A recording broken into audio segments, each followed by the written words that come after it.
Is having an office job the same thing as selling time? Okay, so when we scroll around social media, Instagram from time to time, we'll see people say, or motivational speakers or some quote, they go, why spend your time making somebody else's dream come true when you can spend your time making yours come true? So again, the question is, having an office job the same thing as selling time? Well, yeah.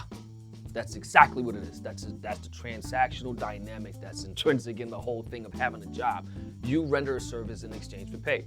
Whatever it is that you do. If you're a painter, if you're a singer, whatever the heck it is that you do, you are selling your time in exchange for money. That's just how it works. Now, continuing the conversation from there, when people say, well, if I work for myself versus working for somebody else, do you have the upside? Yes. Do you have the ownership? Yes. Do you have the possibility that you can really, really cash out down the road? Yes, absolutely. But you also have the downside of working a lot, not getting paid. People don't think about that. And you can work and you can work, and it turns out that you may fail, you won't get that time back. So there's a big risk that you take there, which is what grants you the privilege of having the ownership. And if you're somebody who can make that happen, you create jobs for others. Because again, the vast majority of people don't really want to have their own business. Some people, if you go to college, business school, most people, the most prestigious jobs are investment banking, private equity, management consulting. Neither of those have anything to do with entrepreneurship. They're working a corporate job, right? Which means that somebody would much rather be the passenger than the driver.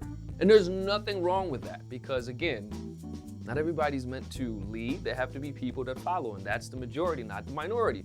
So again, there's nothing wrong with that whatsoever.